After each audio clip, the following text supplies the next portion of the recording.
दोस्तों, मैं विपिन यादव बात करने जा रहा हूं। सलीम जावेद की जोड़ी के अलावा भी और लोग हैं और फिल्म इंडस्ट्री में और भी राइटर हैं, लेकिन मैं सलीम जावेद की जोड़ी का तो कोई मुकाबला नहीं, कोई उसका मतलब जगह जो प्लेस जो निर्माण किया उसकी कोई जगह ले भी नहीं सकता। लेकिन दुख इस बात का है कि इस समय भी बहुत सारी जोड़ी चल रही है। 70s के अंदर भी बहुत जोड़ी थी और सलीम जावेद जब आए तो इनकी जोड़ी की जितनी मार्जिन की पिक्चरें हिट हुई, उसके साथ इंडिपेंडेंट राइटर आए गए, लेकिन वो पता नहीं चला। किसी ने 5 फिल्में लिखी, किसी ने 10, किसी ने 2, किसी ने 1। तो ये माहौल रहा।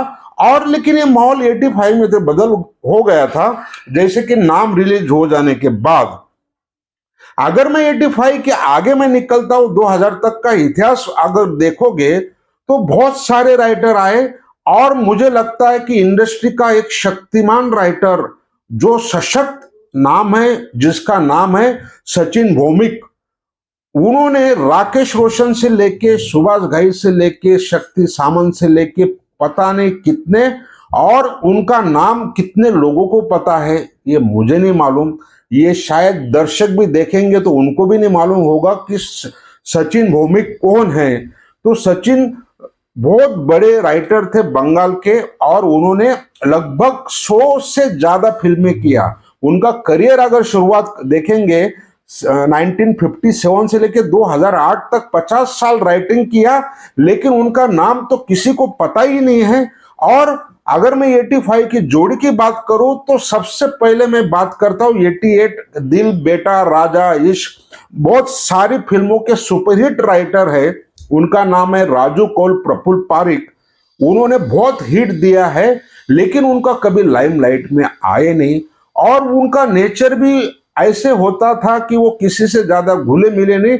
ज्यादातर काम उन्होंने अनीस बज्मी के साथ किया, अन्य लोगों के साथ किया, तनवीर खान के साथ किया। और एक और लेखक की जोड़ी का भी मैं जिक्र करूंगा। बहुत ही पैशनेट थे, लेकिन उतना ही उन्होंने कभी अपने आप को आगे नहीं रखा। वो अपने काम में ध्यान देने वाले लोग थे। ये ज्यादा पीआर पब्लिसिटी नहीं करने वाले। मैं एक और नाम मैं देता हूं, नईम इजाज, जिन्होंने खिलाड़ी और बहुत सारी पिक्चरें लिखी है। नम्र भाषी है और अपने आप में रहते, उन्होंने कभी पीआर नहीं किया। इनका भी नाम हुआ है, लेकिन लोगों को ज्यादा पता नहीं। जोड़ी तो हमेशा बनी है। अगर सलीम जावेद की जोड़ी 85 के बाद टूटी तो एक और जोड़ी का मैं नाम और जिक्र करूंगा, फैज सलीम की। और भाई इन्होंने तो तूफान मचा दिया। लगभग 40 से 50 पिक्चरें इन्होंने भी लिखी है, चाहे आंधी हो, आंधी तूफान हो, इल्जाम हो, पाप की दुनिया हो, कितनी पिक्चर बोलूं मैं उनका। तो वो भी फैज सलीम तो कभी लाइमलाइट में आया नहीं, ना इंडस्ट्री ने कभी उनका जिक्र किया, कभी मान सम्मान किया, ना राजू कौल प्रफुल्ल पारिक। और टैलेंटेड नई मिजाज की जो बात कर रहा हूं उनकी भी बात है, रणवीर पुष्प है, बाकी अन्य भी बहुत लोग हैं, लेकिन उनको बहुत कम मौका मिला। और वो मौका ऐसी फिल्म इंडस्ट्री है। अगर शायद मैं ये सवाल जवाब नहीं कर रहा हूं, सलीम जावेद का तो कोई मुकाबला नहीं, कोई सानी नहीं हो सकता।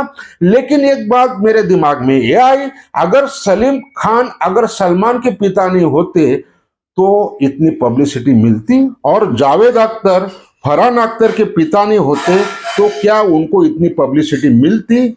ये अभी सवाल का जवाब मेरे पास नहीं है।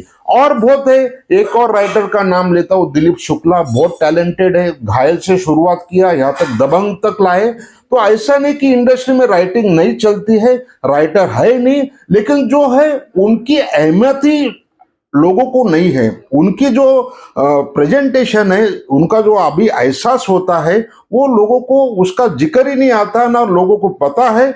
और ना ही प्रोड्यूसर, डायरेक्टर राइटरों को डिमांड देना चाहते हैं, फिर ब्लेम करते कि हमारी इंडस्ट्री में राइटिंग नहीं है, राइटिंग का स्केल नहीं है। भाई राइटरों को कितनी इज्जत देते हैं अब। इन दोनों को छोड़ दिया तो तीसरा नाम तो ढूंढने से नहीं मिलता। हालांकि काबिलियत इतने बैठे हैं, एक से बढ़कर एक राइटर बैठे हैं, लेकिन उनको इतना मौका नहीं मिलता। और फिर रही सही कसर, आर्टिस्ट जो सुपरस्टार कहलाते, वो क्या बोलते, हमारे पास राइटिंग टीम नहीं, अच्छे राइटर नहीं, अच्छी कहानी नहीं। भाई आप ध्यान ही नहीं दोगे तो कहां से कहानी तैयार होगी। इधर ये है कि एक बार रुतबा तैयार हो गया कि बस पूरे 100 साल उन्हीं के साथ जाओ, बाकी दूसरा कोई आदमी है ही नहीं। भाई राइटिंग में आज भी बड़े बड़े टैलेंटेड है, सारी चीज टैलेंटेड है, लेकिन इधर मौका उसी को मिलता है जिसका बैकग्राउंड बड़ा स्ट्रांग हो। और उसने इधर आज राइटर की भी ऐसी हालत हो गई, कितना भी हिट दे दो उसकी कोई कीमत नहीं। उसका क्रेडिट लेके जाता है स्टार, या उसका क्रेडिट लेके जाता कोई म्यूजिक डायरेक्टर, और राइटरों को तो मालूम ही नहीं होता, उनको कोई पूछने वाला नहीं। ये छोटा सा वीडियो मैंने अपने राइटिंग टीम के लिए, राइटरों के लिए, जो लोगों को ब्लेम करते हैं फिल्म इंडस्ट्री को, क्या हुआ अच्छी राइटिंग नहीं होती, अच्छे राइटर नहीं। भाई सारे कुछ है, लेकिन उनको ध्यान देने वाला कोई नहीं है। इधर स्टार सिस्टम चलता है, उन्हीं की बोली चलेगी और उन्हीं की बोली चलती रहेगी। इसलिए मैंने राइटिंग टीम को सलीम जावेद के अलावा भी और भी दुनिया है, ये जरा सा आईना दिखाने की कोशिश की। इसी के साथ मैं अपना विश्लेषण खत्म करता हूं।